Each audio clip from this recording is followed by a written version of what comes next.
in an Arizona's Family Sports Special. Yeah, I still have just hunger to win another championship here in Phoenix. It's been so long. After a season of highs, Taurasi, 3. Diana's done it. She is 1 of 1. and lows, Turnover for Phoenix to start this one. the Phoenix Mercury get a fresh start with some fresh faces. I thought this was the perfect fit for me. I'm just so excited about this opportunity.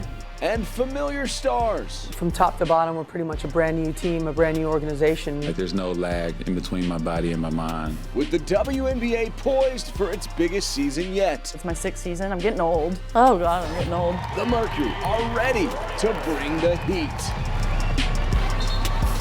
And so are we. Welcome to this AZ Family Sports Special, Bring the Heat, as we set up the 2024 Phoenix Mercury season. I'm Mark McClune with Nick King, Elliott Polakoff in studio as well, plus a visit from Suns sideline reporter Amanda Pflugrad in studio.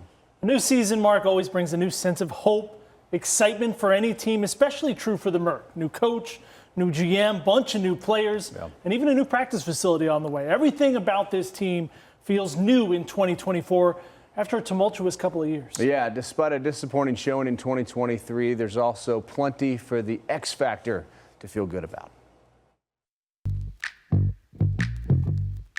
You play because you want to win. You know, our last championship was in 2014, and a lot of things have happened that, you know, put you behind the 8 ball. Not happy with my performance overall this season. Not happy with it. The story of the 2023 Phoenix Mercury has to start with Brittney Griner. Welcome home, number 42, Brittney Griner. Making her return to the team after missing the entire 2022 season while wrongfully detained in a Russian prison for 10 months. You know, part of the process of healing is, you know, just kind of letting it out. So, I got choked up a little bit. Her return to the court, a chilling and thrilling moment for the X Factor. Let's go! Woo-woo! BG all the way. Let's do this, baby. But the following weeks and months, cheerful moments were few and far between. Turnover for Phoenix to start this one. Sykes is open for 3, and that's wins. After losing 10 of their first 12 games, the Mercury made a coaching change. Injuries would mount and mount, while wins did not. Tired of losing. I'm ready to catch a rhythm with our team. Enough is enough. The team finished with just 9, the fewest in more than a decade. And only the 3rd time in franchise history, Phoenix failed to reach double-digit victories. One more memorable moment late in the season. On August 3rd, history happened. Taurasi, 3. Diana's done it. She is 1 of 1. Taurasi is now the league's first 10,000-point scorer career. Moments like this that you share with a whole city, and just the whole Phoenix organization and this city who is, damn, you guys are great. I mean, you know, it's easy when we're the best team in the league. These are the dog days. This is when it's really, really hard, and we really appreciate you guys coming out and supporting us. Diana Taurasi, a 3-time champion, an MVP, the only 10,000-point scorer in WNBA history, entering her 20th season with Phoenix. The GOAT has nothing left to prove, so what's bringing her back? I mean, I still have, you know, this hunger to win another championship here, you know, in Phoenix. It's been so long. And, you know, every year it just seems like something happens where it's not our year, whether it's injury, whether it's other things, you know. So I'm still searching for that, you know, to be on that championship team. And, you know, I miss that feeling. Yeah, will this be the year? Now, since the end of the 2023 season, there have been plenty of changes to the Mercury roster, Which includes some big-name additions this offseason. The biggest name, 3-time All-Star Kahleah Copper, who won the 2021 Finals MVP award when the Chicago Sky beat the Mercury for the title. The Merc gave up the 3rd overall pick in the 2024 draft to land Copper. Another trade brought Beck Allen to Phoenix, sending Mariah Jefferson to Connecticut, and the Merc signing free agent Natasha Cloud, who won the 2019 WNBA Finals with the Washington Mystics. But I'm not Becky. I'm not Becca. Americans love making my name longer, like it's just Beck. Kalia Copper. You could call me Kato, that's cool too. I thought this was the perfect fit for me. We have championship experience, so everyone knows, what it takes to win. Tasha's won. She understands that. D is won. BG is won. They have the experience and they know what it takes to win. So we're good. I love a three-point shot. That's no secret. But I've sort of made my name defensively as well. So being quite disruptive. I'm very long, and I want to make sure that I'm always doing those 1%ers. I'm working hard, going after those rebounds, all that. This next chapter of my career, I've never been so excited for it. I still have so much left to prove to myself in my career, and I want to do it with the people that I'm surrounded by. And to see the support, not only behind this team, but even behind things like BG in her situation, to have a community truly care about you as more than a player, I always wanted to be a part of that. All right, speaking of new, Amanda Pflugrad, new to the AZ Family Studio. We got her in the studio from the sidelines, joining our Elliott Polakoff to talk some Mercury here. Yeah, we got so many new faces. Amanda, I know you have done your fair share of media days before, but this media day with the Mercury, it felt different because these players, you could just sense this energy with them. They love being around each other. Yeah, definitely, guys. Thanks so much for welcoming me. I really appreciate being here. But you mentioned just the vibes with this Mercury team.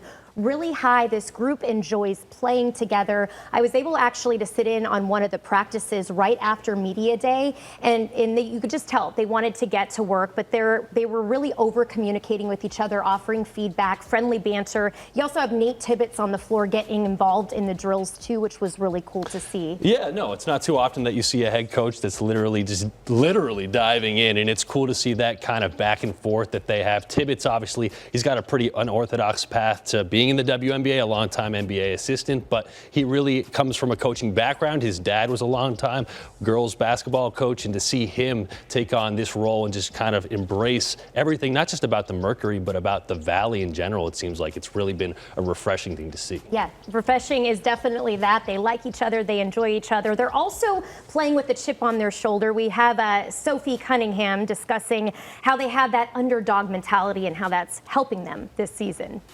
We have an underdog mentality. We're all super competitive, and at the end of the day, we don't care who scores the ball or who gets the recognition. We want to win, and that's a really dangerous team of people who have that mentality. This group is exciting. We bring a lot of energy every single day. We have some vets, a lot of vets on our team. Some have been all-stars. Some are working to be all-stars, and one that wants to be an all-star in the future. So, super excited about this season and the group that we have. I thought because there are so many big personalities, it's like, oh, could this be a clash? But I think it's amazing how it's come together so well, and when you've got a good environment like that, that's when it translates to the game. So right now we're building us up and setting that foundation from a cultural perspective and all of that, and just sort of rebuilding. I didn't think that our team chemistry would be what it was so early, but we really love coming in and being around each other every single day, and when you enjoy coming in to work with the people that you're working with, it's going to translate onto the court, and that's the most exciting thing about it. This is going to be a special season, so I think I'm just excited for what we're about to do. And we definitely can't wait to see what this Mercury squad accomplishes. All right, so we talked a lot about these new faces, but one of the ones that has been there forever, pretty much, has been Diana Taurasi. I mean, she's the GOAT. She's basically, in my mind, one of those pillars of the Phoenix sports community. And she's gotten to see basically this franchise go through all of the ups and downs, seen the championships, seen the rough years like last year. And for her, I mean, this is exciting. At age 41, she's now got a chance to be a part of a team that definitely has championship aspirations. Yeah, heading into her 20th season, it's pretty impressive what she's been able to accomplish. I know. Yeah. And she still says that she wants to get better. She's even went to Nate Tibbetts and asked him, hey, hold me accountable. I want you to push me day in and day out. She said she just wants to have that mentality and kind of starting every season like she is a rookie, wanting to learn and gel with her teammates. Yeah, so let's hear from Diana about what it means to be a part of this group of the Phoenix Mercury. From top to bottom, we're pretty much a brand new team, a brand new organization. And, there's this new life and new energy that's been injected into our team, which I think was needed in a lot of ways. And just what Nick's been able to do, bringing Nate in, he's just been unbelievable. And what Matt and Josh have just put us in a position where all we have to worry about is being our best self on the court. And that's really refreshing, after being here for 20 years. 20 years. It is crazy to say that out loud because she's been in the league almost as much as some of these rookies have been alive almost. That's just a mind-boggling thing to think about. Yeah, it's pretty impressive. And two, you have Brittney Griner, and we had the one-on-one with her, and she was saying the next step for her is she wants to win another ring. She said she doesn't feel like she's done yet taking care of herself, taking care of her body, but she said that she just wants to bring that experience back to the Valley. Since the Valley has done so much for her, she wants to do more for this community too. Yeah, let's hear from her. I'm taking it one day at a time. Every day I stretch, I'm like, okay, I can go today.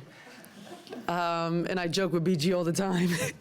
BG's like, why don't you ever take a day? I was like, the day I take a day off, you'll never see me again. I just still love to prepare. I love to compete. Can I talk about next year? No. I'm just, at this point in my career, I'm 41. I'm realistic. I prepare for what's coming in the near future. You know, last year, yeah, I definitely thought about it, like just giving it up. But I think that was just, you know, down in the trenches and just not feeling the best. But yeah, y'all are stuck with me for a while now, so I'm not gonna let up. I'm gonna take Dee's advice every single day. Just do a little bit, don't stop. It definitely actually helps. So sadly, Brittney is not going to be playing, at least for the beginning of this season, but that doesn't mean that she hasn't been staying busy, coming out with a new book. Amanda, I know you've gotten a chance to start reading some of that. How has it been? Yeah, it's been incredible, very detailed, I will say, but she had said too that for her, she wanted to share her story with the world. The world helped her and stood by her, and with that, she now wants to help those that are wrongfully detained and bring awareness to that too. She also spoke about wanting to re-sign with Phoenix and just the support that she had from the community. Said Phoenix is home, and this is a place that she wants to be long term, and feels so at peace now being back here in the Valley. Yeah, no, it's definitely a book that not even just Mercury fans, but just any fans of Brittney Griner and everything that she has gone through in her life will definitely want to read. I can't wait to start reading it. But thank you so much, Amanda, for joining us and sharing your insight. I mean, it's going to be a fascinating season to watch. Guys, I mean, it's time. It's time to see this Mercury squad, all of the pieces, and come together. I mean, it's going to be special to watch. I got an idea for a new segment. Talking Mercury once a week here on Arizona's Family Sports with the capital P, Polakoff and Pflugrad. Let's get it over to Nick King, who sat down with one of the biggest personalities on this team. Yeah, if you're not a top 10 pick, and frankly, even if you are, it's tough to make it in the WNBA. Only 12 teams, limited roster spots. So over the last 15 years, only 10 second-round picks in the league have played in more games and averaged more points than Sophie Cunningham, who went 13th overall in 2019. Since then, as both a fireball on the court and a hilariously insightful broadcaster, Soph's become one of the Valley's faves. What is it like to look around, and it was 2.5 years ago you guys were in the finals, and now it's you, D, and BG still here. Without, different ownership, whole new different coaching staff. It just shows like we're trying to build something great, and I think that it is a fresh wind over here, and it's nice. You know, we have a new standard, and it feels good to come to work. And the people that they've brought in have been hands down absolutely amazing, and it's exactly what we need in order to get a winning culture here again in Phoenix. When you were drafted, what did you envision? Did you have grand visions as to what your career would look like? Did it look anything like this? You know, Phoenix is all I know. It has been so up and down since I've been here. I'm just gonna keep it real. That's the only Sophie that I know, is I keep it real. And so it's been a hot mess. I think I've aged like 20 years. I don't know if you can tell the dark circles under my eyes, but I've learned so much. And I think through those tough times, I've learned how to persevere. My character has been strengthened. You have to remember that regardless of how you're doing, last season was awful. We won 9 games. I've never lost so much in my life, and I think I was going psycho. But in the process of that, you have so many young boys and girls out in the stands, and you're inspiring them. They still look up to you. They don't care about the scoreboard. They're seeing how you act towards your teammates, how we act towards them. And so there's been a lot of positive, but I'm really hoping that year 6 is just a brand new start, and I'm so excited for it. No injuries maybe for this team? You know what? I've been going to church, so I'm hoping that there's not. Did you know much about Arizona when you got drafted? Did you think you would kind of love this place as much? I didn't know what to expect. Like, I knew I liked the sun. I knew I was a pool girl, so I knew that was going to be fine. Just learning about the Valley has been super fun. I think people are nice. There's actually a lot of Midwestern people out here during the winter, at least. I love it. I love being here. This is one of my favorite places to be. Pool girl, that's part of your personality? Yeah, with the margarita, in the sun. So that is my personality. We've seen you, whether it was like the introduction of kind of the Mercury Youth League over the winter, and I heard you talk then about how important you think like sports are for girls. Yep. And I know that you have a tournament back in Missouri, wanting to be a role model. How did that kind of happen for you? I was very blessed with a great support system. And when I say that, it wasn't just women. I had the best girl dad, girl uncles, girl grandpa, great uncles. They were all just so supportive. But with that being said, we had a lot of just strong females in our family. And they all played sports in college. And so, I'm 6'1", 165 pounds. I am not a small girl, and I don't hide it. My parents were always like, put your shoulders back. That is going to be your biggest blessing one day. And now that I play pro ball, it is. I'm not weak on the court, and I'm so thankful for that. And so to give back and to encourage girls and to know that you are seen and you are known and that we've walked there and we're trying to make it better for you is just super important to me. Still ahead. I lost my dad in 08. I'm living a dream. I know he would be so excited for this opportunity. Getting to know Mercury head coach Nate Tibbetts and the legendary coaching lineage in his family. I remember him used to tell me, I don't care how many games you coach, you're never going to win as many as I've won. And it was very true. For something to grow, you have to invest in it, and you have to care. If you invest in it on the front end, you show you truly care about it, then the growth can be exponential. And you see where where women's sports is going, where women's basketball is going. It is exponential right now. It's an inflection point, but we've already planted those seeds over last year. So now you're able to see those things grow. It's going to be an awesome year. Yeah, those seeds bearing fruit for the Phoenix Mercury. The team investing more than $100 million to build a brand new state-of-the-art practice facility in downtown Phoenix dedicated to just the Phoenix Mercury. The plan is to have it done before the WNBA All-Star Game comes to town in July. Nick King is back with us after sitting down with Mercury head coach Nate Tibbetts. Yeah, there are definitely some eyebrows raised, Mark, when the Mercury hired Tibbetts, given that he'd never coached women and for the past 12 years was an assistant in the NBA with the Magic, Trailblazers, and Cavs. But before that, Tibbetts spent 4 seasons as a G League head coach, and his dad, Fred, is in the South Dakota Sports Hall of Fame for winning a state record 11 state championships as a high school girls coach. I remember him used to tell me, I don't care how many games you coach, you're never going to win as many as I've won. Nate Tibbetts' dad, Fred, won 551 games as a high school girls basketball coach, including 111 in a row. How much do you ever think about him as a coach when you're coaching? A lot. I lost my dad in 08. I'm living a dream. I know he would be so excited for this opportunity. He's the way I try to carry myself is on the court is I'm trying to bring that same presence. The passion, the excitement, the fire. Spending so much time around the game as a kid lit the fire for Nate. He's always loved player development, a gym rat who wants to work and will now teach one of the most tireless workers the sport's ever known, Diana Taurasi. She's a big reason why I'm here, an opportunity to coach the greatest women's player of all time. I've got twin girls that are 6 to get to tell them, like your dad coached the GOAT, right? A great part of this is just seeing her approach. There's a reason that she's the greatest, right? Being the greatest at times is super lonely. You're doing things that other people don't want to do. And that's what she does. That's why she's doing it at this stage in her life, is the way she works each and every day. I mean, she's got an addiction, and it's every day, this is her fix. Tibbetts' twin daughters starting down the same road he traveled a long time ago. There's nothing better than being a coach's kid and coming into the gym, and not only just during practices, but at nights, being able to get in here and let them run around and experience it, and understanding wins and losses and team camaraderie. So they'll be around for sure. Coming up, I was just Phoenix through and through. Nick Uren takes over as GM in the Mercury, bringing a unique combination of passion and experience after growing up in the Valley and being mentored by one of the NBA's greats. Coach Kerr creating a psychologically safe environment for a kid like me at the bottom of the totem pole to feel confident enough to speak up with a crazy idea in a meeting like that at the NBA Finals. The legacy URen left with the Golden State Warriors as he starts his new chapter back in his hometown.